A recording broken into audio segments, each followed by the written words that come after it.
그러나 이제 그리스도께서 죽은 자 가운데서 다시 살아나사 잠자는 자들의 첫 열매가 되셨도다. 사망이 한 사람으로 말미암았으니 죽은 자의 부활도 한 사람으로 말미암는도다. 아담 안에서 모든 사람이 죽은 것 같이 그리스도 안에서 모든 사람이 삶을 얻으리라. 그러나 각각 자기 차례대로 드리니 먼저는 첫 열매인 그리스도요, 다음에는 그가 강림하실 때에 그리스도에게 속한 자요, 그 후에는 마지막이니 그가 모든 통치와 모든 권세와 능력을 멸하시고 나라를 아버지 하나님께 바칠 때라. 그가 모든 원수를 그 발 아래에 둘 때까지 반드시 왕노릇 하시리니 맨 나중에 멸망받을 원수는 사망이니라. 만물을 그의 발 아래에 두셨다 하셨으니 만물을 아래에 둔다 말씀하실 때에 만물을 그의 아래에 두신 이가 그 중에 들지 아니한 것이 분명하도다. 만물을 그에게 복종하게 하실 때에는 아들 자신도 그때 만물을 자기에게 복종하게 하신 이에게 복종하게 되리니 이는 하나님이 만유의 주로서 만유 안에 계시려 하심이라. 만일 죽은 자들이 도무지 다시 살아나지 못하면 죽은 자들을 위하여 세례를 받는 자들이 무엇을 하겠느냐? 어찌하여 그들을 위하여 세례를 받느냐? 또 어찌하여 우리가 언제나 위험을 무릅쓰리요? 형제들아, 내가 그리스도 예수 우리 주 안에서 가진 바 너희에 대한 나의 자랑을 두고 단언하노니 나는 날마다 죽노라. 내가 사람의 방법으로 에베소에서 맹수와 더불어 싸웠다면 내게 무슨 유익이 있으리요? 죽은 자가 다시 살아나지 못한다면 내일 죽을 터이니 먹고 마시자 하리라. 속지 말라. 악한 동무들은 선한 행실을 더럽히나니 깨어 의를 행하고 죄를 짓지 말라. 하나님을 알지 못하는 자가 있기로 내가 너희를 부끄럽게 하기 위하여 말하노라. 기도하겠습니다. 하나님, 오늘도 사도 바울이 정말 강하게 부활이 있다고, 사람은 다시 살아난다고 오늘 그렇게 너무나도 강하게 우리에게 외치고 있는데, 그런데 이 부활이라는 본문 안에 또 하나 같이 나와 있는 것이 바로 죽음입니다. 하나님, 죽음과 부활은 동절의 양면입니다. 죽지 않으면 부활할 수 없습니다. 그런데 죽으면 부활합니다. 하나님, 이 뗄래야 뗄 수 없는 전혀 달라 보이는 두 가지가 하나님 오늘 한 말씀 안에 있는 것을 볼 때, 하나님 오늘 우리가 하나님 앞에 오직 살 수 있는 유일한 길이 무엇인지 다시 한번 깨닫게 됩니다.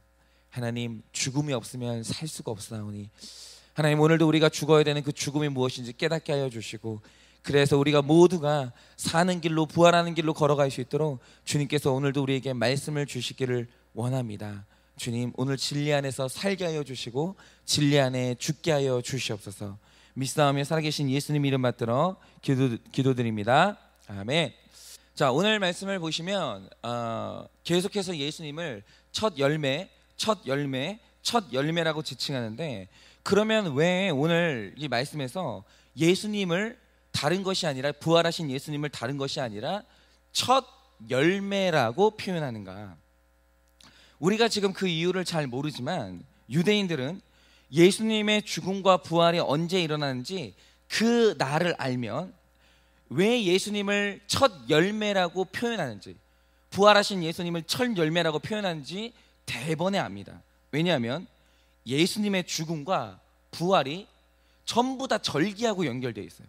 그러니까 정확하게 예수님이 절기를 따라 죽으시고 절기의 날에 다시 살아나셨는데, 그 과정에서 이스라엘의 절기가 예수님의 부활을 예언했다는 사실에 대해서 처음으로 알게 된 거예요. 자, 그러면 우리가 여기에서 이스라엘이 명절로 지키는 절기가 어떻게 예수님의 부활과 죽음과 부활과 연결이 되는지 우리가 그것을 지금 살펴볼 필요가 있는데, 자, 성경을 보면 예수님이 언제 돌아가셨죠? 언제 돌아가셨냐면 예수님이 유월절 날 돌아가셨어요. 이게 예수님이 정확한 세팅인데, 예로부터 계속해서 이제 유월절과 절기들을 지켜왔죠. 그런데 이 절기들이 계속해서 의미하는 바가 뭐냐면 앞으로 올 메시아에게 일어날 일을 계속 예언하는 거였는데 우리가 몰랐던 거였어요. 그런데 도대체 이 유월절 절기라는 것이 뭘 의미하는가라고 할 때, 유월절 절기가 의미하는 그 그림자가 뭔지 실체가 나타나는데, 그게 뭐냐면 유월절 날 예수님이 돌아가신 거예요. 그런데 여러분, 이 유월절이 어떤 날입니까? 애굽의 마지막 재앙이었죠. 죽음의 천사가 애굽의 사람에서부터 짐승까지 모든 장자의 생명을 빼앗던 날, 이스라엘에 어떤 일이 일어났습니까? 이스라엘은 그 문설주에 장자 대신 죽은 이스라엘의 어린 양의 피를 발랐어요. 문설주에. 그러자 죽음의 천사가 이 집에 이미 죽음이 일어났구나, 장자 대신 뭔가가 죽었구나 라는 것을 보게 되면서 죽음의 천사가 그 집들을 지나가기 시작했어요.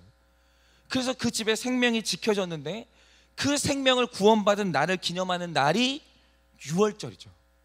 그러니까 유월절은 뭘 말하냐면, 누군가 너희를 살리기 위해서 대신 죽어야 한다, 어떤 어린 양이 너희를 살리기 위해서 죽어야 된다, 이걸 의미하는 게 유월절이에요.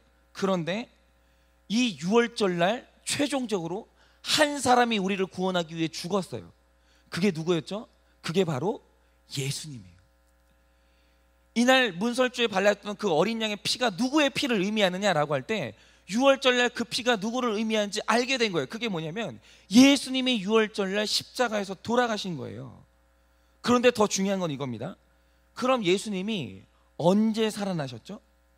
성경에 보면 유월절이 지나고 안식 후 첫날에 살아나셨어요. 그런데 여러분 보세요. 유월절이 지나고 다음 날이 어떤 날이냐면 무교절이에요. 그런데 무교절이 지나고 첫날이 무슨 날입니까? 이 날이 바로 초실절이에요. 그런데 여러분, 초실절이 어떤 날인지 아십니까?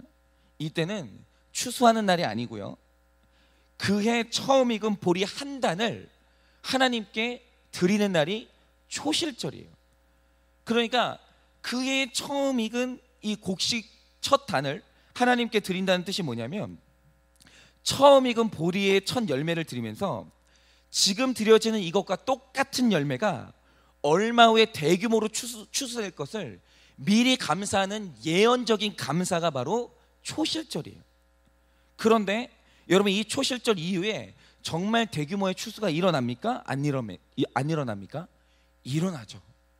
이날 하나님께 드렸던 첫 열매와 똑같은 열매가 50일 이후에, 즉 77절날 대규모의 추수가 일어나면서 하나님께 그날 이 77절로 드려지는 거예요. 근데 이 77절의 다른 이름은 제가 나중에 말씀드릴 거예요. 그런데 하필이면 이 초실절에 인류 역사상 처음으로 예수님이 부활을 하신 거예요. 그러면 여러분, 이게 뭘 뜻하겠습니까?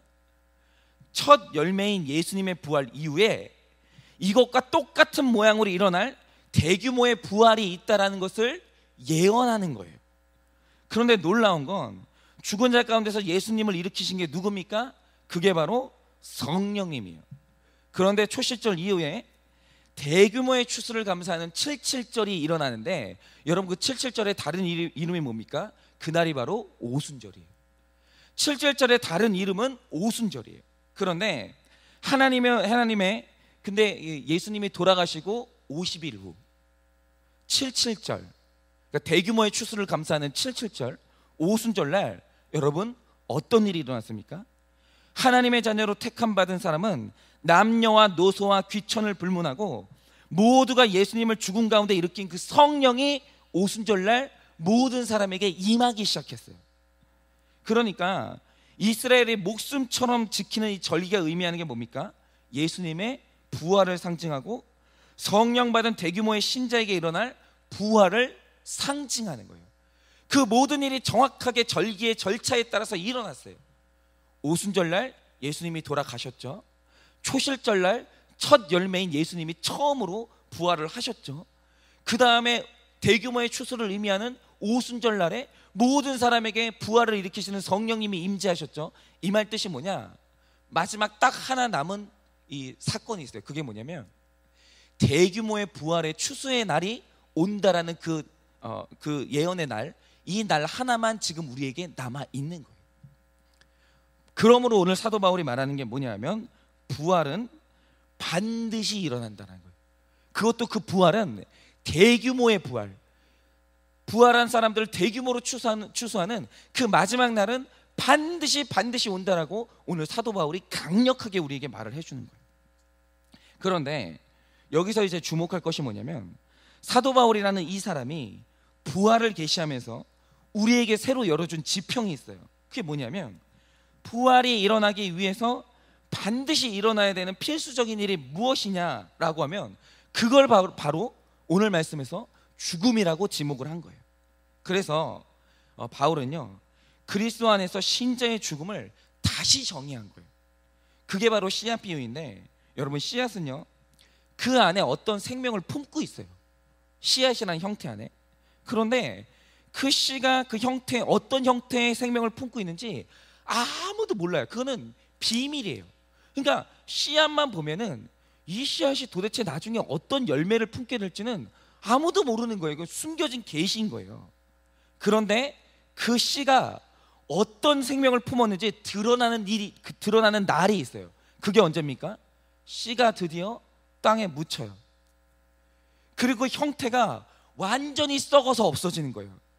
그런데 썩어 없어지는 그 순간 그 안에 품고 있던 비밀이 풀리면서 비로소 숨겨졌던 생명이 땅을 뚫고 쑥 하고 올라오는데, 새로 올라오는 새싹을 보면 이전에 씨앗이 가졌던 모습이 하나도 없는 거예요.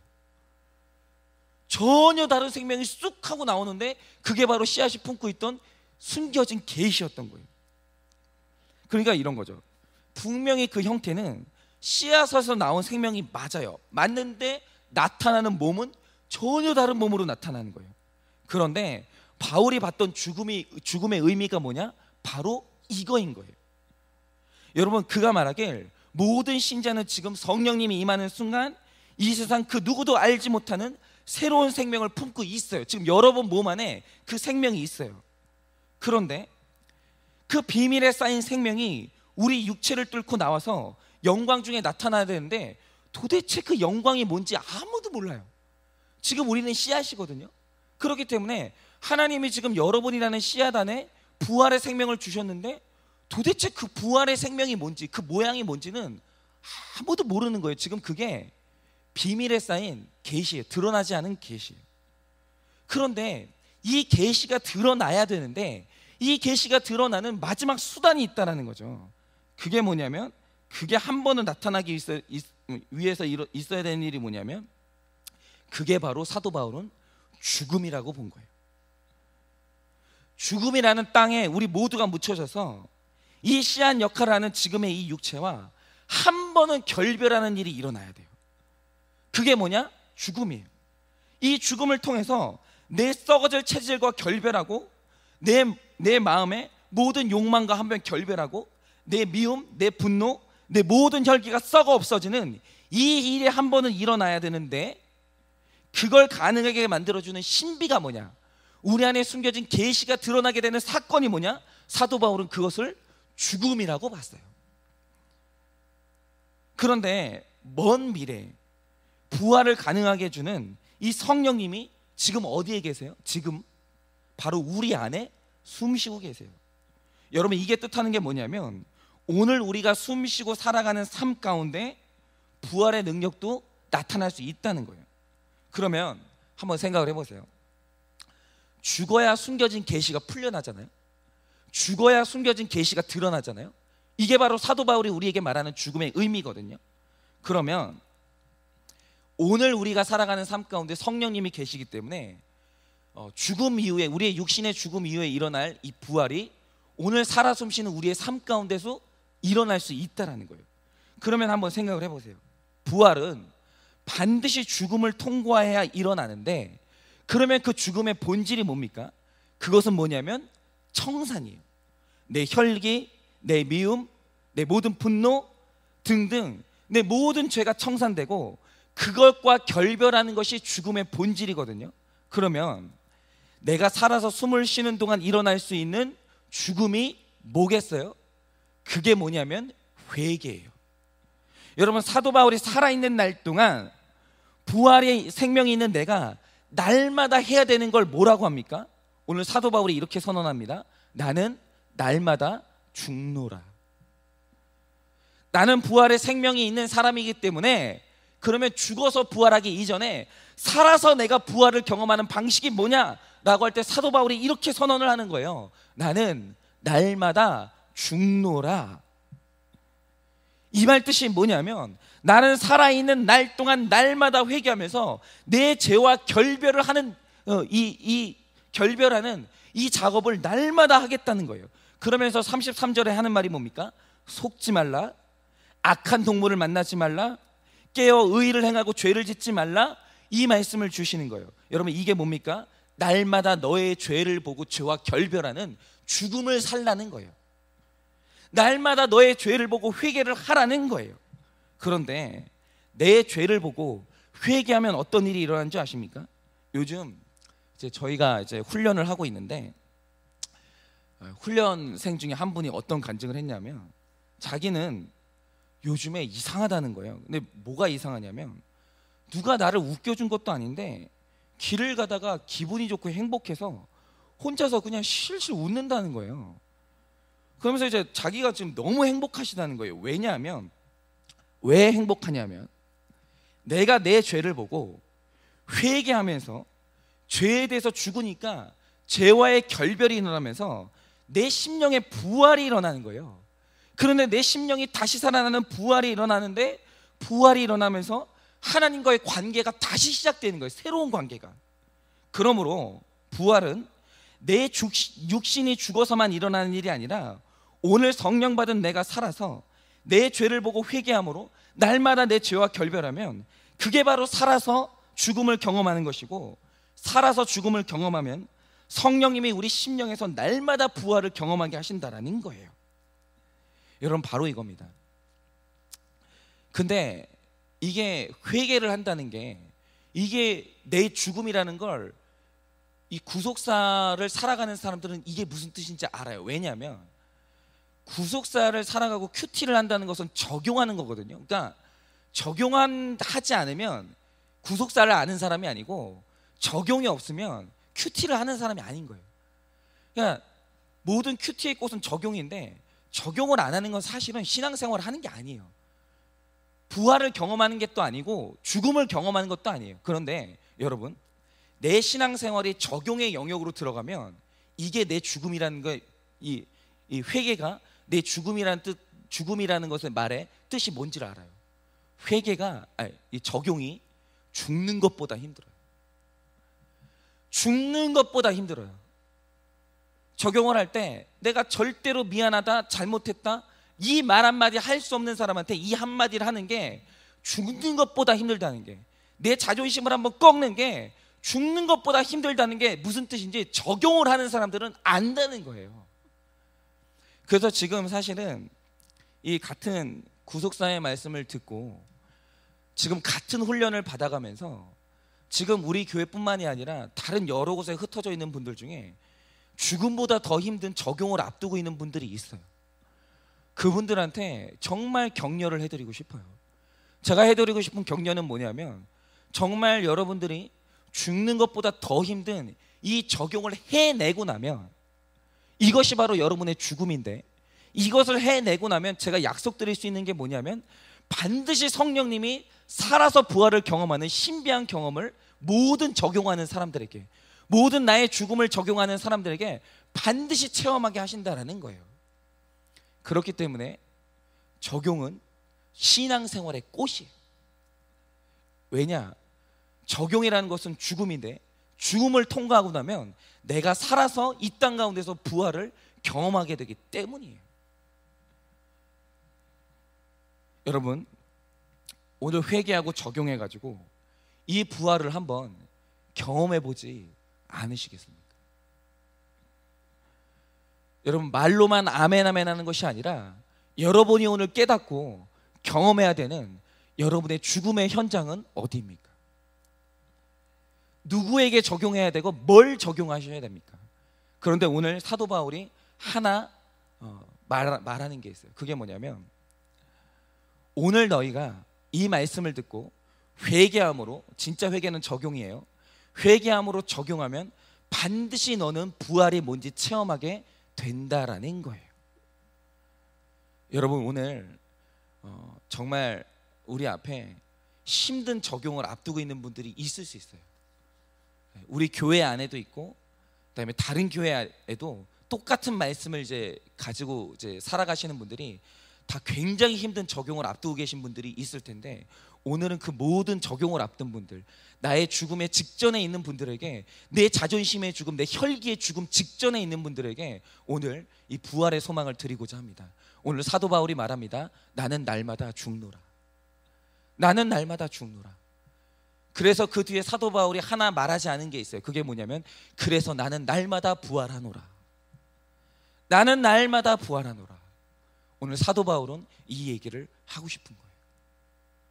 그래서 오늘 이 말씀을 들은 우리 모든 성도님들마다 이 말씀, 이 부활의 말씀을 통해서 죽는 것보다 더 힘든 그 적용을 해내는 용기를 얻으시기를 원하고, 그 적용을 한 뒤에 여러분의 입술 가운데 내가 이런 부활의 능력을 체험했노라고, 내가 이런 부활의 기쁨을 체험했노라는 간증이, 정말 적용을 하고 나의 죽음을 체험한 모든 분들마다 그 간증이 풍성하기를 예수 그리스도의 이름으로 축원을 드립니다.